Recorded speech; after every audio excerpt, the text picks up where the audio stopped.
চিৰ চেনেহী মোৰ ভাষা জননী চিৰ চেনেহী মোৰ ভাষা জননী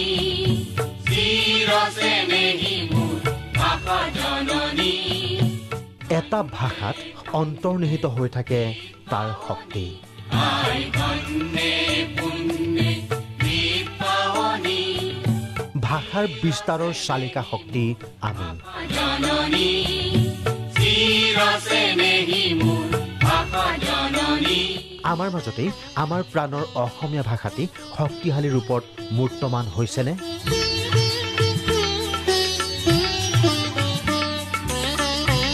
অসমীয়াৰ মাজতে এতিয়া বিপন্ন অসমীয়া ভাষা ছ'চিয়েল মিডিয়া এতিয়া অন্যতম শক্তিশালী গণমাধ্যম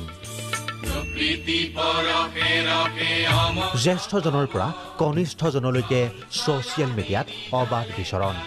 পিছে ছ'চিয়েল মিডিয়াত ভাষাৰ ৰূপ পুতলগা বানান বিভ্ৰাট ছ'চিয়েল মিডিয়াত সহজলভ্য 24 ঘণ্টাই অসমীয়া ভাষাত অনুষ্ঠান সম্প্ৰচাৰ কৰা টেলিভিছন চেনেলসমূহৰো আছে বহু কৰণীয়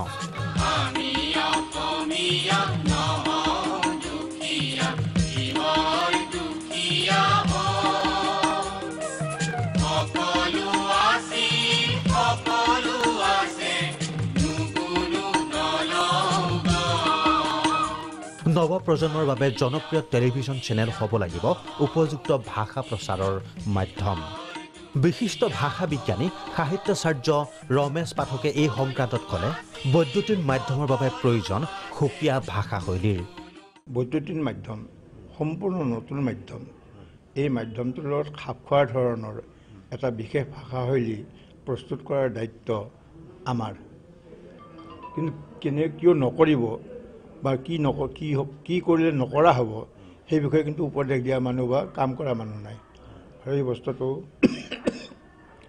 আমাৰ দৰে কেইগৰাকীমান সচেতন ব্যক্তি আৰু বৈদ্যুতিন মাধ্যম দুয়োটাই লগ লাগি যদি কাৰো ভেমত আঘাত নপৰাকৈ আমি যদি প্ৰস্তুত কৰিব পাৰোঁ তেতিয়াহ'লে অসমীয়া জাতিটোৰ কাৰণে মংগলদায়ক কথা হ'ব অসমীয়া ভাষিক শংকা কেৱল আলোচনাৰ বিষয় নহওক ব্যৱহাৰিক ক্ষেত্ৰতো সকলো সজাগ সচেতন হওক আইৰ মুখৰ ভাষাটোৰ প্ৰতি সকলো আগ্ৰহী হওক এইটো বিষয়ত ভাষাটোৰ স্বাৰ্থত গঠনমূলক আত্মসমালোচনাৰ বাবে আগ্ৰহী প্ৰাগ নিউজ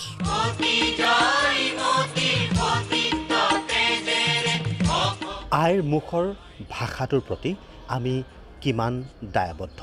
ছ'চিয়েল মিডিয়া অথবা মুক্ত মঞ্চত আমি কেৱল ভাষাটোৰ কথা পাতিলেই নহ'ব সঁচা অৰ্থত ব্যৱহাৰিক ক্ষেত্ৰতো আমি আমাৰ ভাষাটোৰ প্ৰতি দায়বদ্ধ হ'বই লাগিব ভিডিঅ' জাৰ্নেলিষ্ট নিপুৰ সৈতে হেমন্ত বেজ প্ৰাগ নিউজ গুৱাহাটী